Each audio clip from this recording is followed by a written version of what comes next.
What up, people? It's your boy Chig from Guna Eagle Eye coming to you again with a brand new video.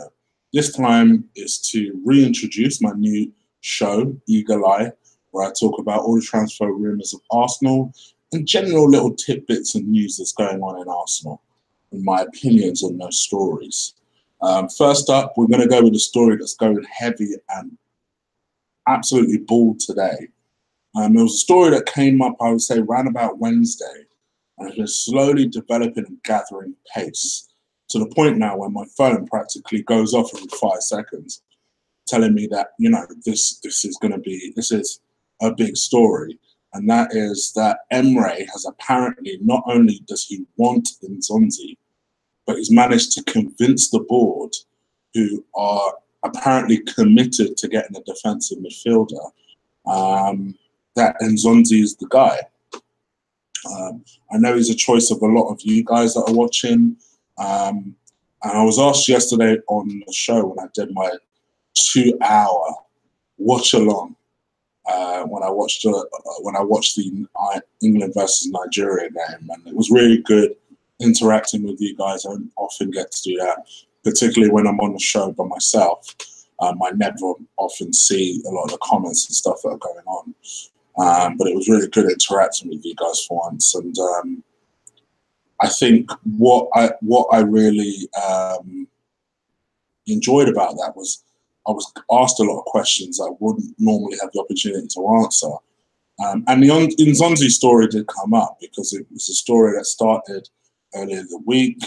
Then over the weekend, it's really been developing to the point now where it's now taken shape that the board are about to bid for Steven Nzonzi. I think the player, and I said this yesterday, and I'll say this again, I think the player is a good player. What I've come to realise about Arsenal is I need to get out of this mindset that we're in the Champions League and therefore we should be going for a better quality of player. You know, I was gutted that we didn't get Fabinho. I was gutted that, you know, we're not going for someone a little bit more high profile, a little bit better. But then I remembered, we're not in that market. We need to shop in that, okay, he will make do or he will do market. And then Nzonzi is a decent player. I think he could give us 3 decent years. Would he be my choice? You guys know what my choice would be. Doucouré would be my choice. And I know a lot of people will sit there thinking, all right, but he's not a DM, he's more of a central midfielder. I hear you. But I think he could be converted into one, almost like a Patrick Vieira type. People get it twisted. Patrick Vieira wasn't a DM. Gilberto was a DM. Patrick Vieira was just a powerful figure that used to play deep, tackle well, and charge from the back and really kind of often make things happen. Doucouré has, don't get it twisted, I'm not saying it's as good as Patrick Vieira. Don't misconstrue what I'm saying. But he has a lot of attributes that I see that I think Emre can improve upon and develop and really get a lot out of. And apparently, Sven's choice is actually Doucouré. Sven would prefer us to go and get Doucouré because I think he's watched him over the Premier League season and likes his attributes, likes his qualities. We know Doucouré would come. I suspect Doucouré would be a little bit cheaper, weirdly, for a younger player, but I think he'd be a little bit cheaper than Nzonzi. I can't see Seville letting him go for less than 35. I think Watford may consider letting Doucouré go for about 30, 25 to 30, 25 mil to 30, which I know a lot of you sit there thinking, really, 25 mil for Doucouré? Listen, Watford, he's one of Watford's best players. They're going to let him go cheaply. So I think 25 to 30 mil, getting a younger player who could develop on the attributes more, I think would be a better investment, in my opinion. But the story is going with Nzonzi. I'm just not particularly, I've never been overly enamored with him. I didn't think he was that great at Blackburn. I remember we were linked with him when he was at Blackburn. When he was a 21-year-old at Blackburn, we were linked to them. I remember constantly reading that story. And then when he went to Stoke, I thought, okay, he's okay. He's all right. Again, I still didn't think there was anything particularly special about him. But then I know for Seville, he has played very well. Supposedly last season, he was fantastic. Emre has worked with him before. In fact, I think Emre was the one that got him from Stoke. So you could see why the connection's there. Listen, don't get it twisted. By no means would I be disappointed if we get Steven Nzonzi. I just think there's a better player out there. And even if you didn't want to go the Decore route, I think there's better options out there. You just need to look around. So to me, that would be my choice. But Steven Nzonzi is the player that we've been linked with. Now, a lot of people have asked me about this next story, and that is Dembele from Barcelona, the 21-year-old French sensation, as all the papers are calling him. Plays on either wing, very, very good feet, predominantly left-footed, but he can use the right foot as well. Very nimble player, very raw talent, I think. They bought him for a crazy amount of money. Certain papers say they spent 97 million. Certain papers think that he spent 130 million.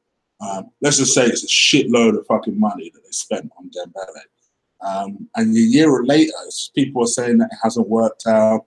He had that horrible injury that kept him out for ages. He came back, and supposedly there's all sorts of stories. Apparently Messi doesn't like him, or, people think he's not the right fit in the team. He's not as much of a team player, all this kind of crap. And I've always kind of ignored the story. I've not really ever addressed it because I just can't see it happening. I feel like every summer you get a story that I believe, and I know I'm a conspiracy theorist when it comes to Arsenal, that I believe that Ivan's agents put out there to kind of appetite the fans. Whether it's your Benzimas, whether it's your Vidals. Remember all them fucking running fucking stories that just would not go away. I think this is it. I think this is just another one. Even for a loan, I don't get why Barcelona would want to let him go after a year after spending so much money on it.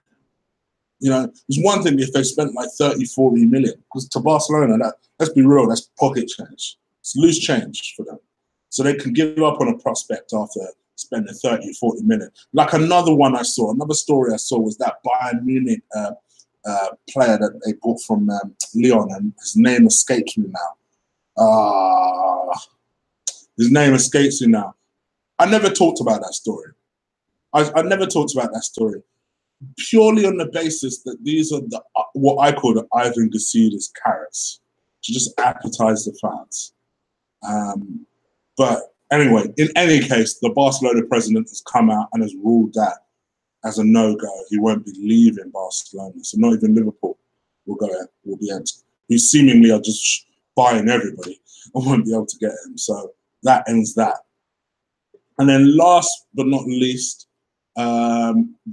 we've got a recent story on our hands. It's been developing really since yesterday. And that is the story linking us with Benjamin Pavard. I say Pavard, he's French. It's probably more like Pavard or something like that. He's a 22-year-old Stuttgart defender. Played every single Bundesliga game for Stuttgart, actually. It's almost like the Xhaka of Stuttgart, but in defense. So he's consistent in that respect. It's always good hearing that we're buying somebody that has a very good fitness record and isn't always getting injured all the time. It's very rare for us. Clearly very, very good. He's in the French squad and actually wants the Arsenal move, or he wants to work under Emre. So it's nice to see that the manager or the head coach, in our case, is attracting players. Looks like it could cost a lot, though. Stuttgart are rating him at 44 million. I'm like, hey, is he that good? I think it's pretty apparent that we're never going to get the likes of your Koulibaly's and and people are in that upper echelon type. First of all, the board won't spend that sort of money. Second of all, would Koulibaly even come to us without Champions League football? And these are things that I guess as Arsenal fans, we need to get used to the fact that we're not in that upper echelon right now. We're shopping with your Evertons, to be perfectly honest. So if it is this Pavard guy and we have done our homework and we do rate the kid, bring him in. All I want is some fresh defender blood. I think we need 2 centre backs. Because even when Koscielny is there, quite frankly, I still don't think he's good enough. And I'll be very surprised if he comes back full stop. You know, Mertesacker is retired. I'd sell Mustafi, as you guys know. So to be honest, you're clearing the decks if you get rid of those 3 to bring in at least 2 more centre backs. I would still keep Holding, I would still keep Chambers, and I'll still keep Mavropanos. Have 5 centre backs. Or if you really wanted to be clever, loan Holding, which I was a big proponent of at the start of the season. In January, I was a very big proponent of next season loaning Holding, just to give him that experience and see where his level is at, especially on a week-in, week-out basis. So to me, bring him in. If he's good enough, bring him in. I just want some centre-backs in this club because we still haven't bought one. Supposedly, we're imminent to 3 or 4 different signings, yet no one's come in. But maybe I shouldn't be impatient. It is the 3rd of June as I record this. So what can I do? Anyway, guys, rabbited on enough. You guys let me know what you think of the 3 stories I've talked about today. Do you think that we had any chance of getting Dembele anyway? The Nzonzi deal, do you feel he's good enough, or is there better options out there? Like what I think, personally. Don't get it twisted. If he comes on board, I'll be very happy. But I just think there's better options out there. And as for this Benjamin Pavard guy, what do you guys think? Is there anybody who's actually watched him? Because I'm not going to pretend like I watched him and know what he's about. Is he a good player? You guys let me know in the comments below. If you like this video, absolutely crush, destroy, drop kick the shit out of that like button. You know I appreciate it every time you guys do that. And also stay tuned for later today.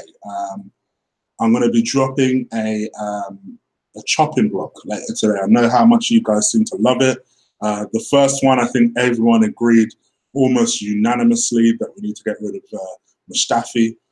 My second chopping block, when I talked about the possibility of getting Ozil, oh my gosh, I upset some motherfuckers. I've never been insulted so much in one video. It's crazy. YouTube is crazy. It's unbelievable. Why can you not just disagree with someone without insulting them at the same time? It doesn't make any fucking sense. So my block party had a lot of residents on that day. I'll tell you what, I had a lot of residents. So I ain't got time for that shit. I ain't got time for that shit. Oh, because you disagree with me. I'm going to insult him. So yeah, that seems to be the way my chopping blocks are going at the moment. But I'm hoping with this next choice, we're going to move back to everybody agreeing. We'll see. Just keep it locked. I'm going to drop that probably this evening around 7. I've already pre-recorded it, so I just need to schedule it now. So keep it locked for that. And the best way of doing that is by hitting that subscribe button and then hitting that notification bell. And then you're done. And then that way it will alert you as soon as my video comes up. All right. I'm blabbering now. Let me let you go. Take care, people.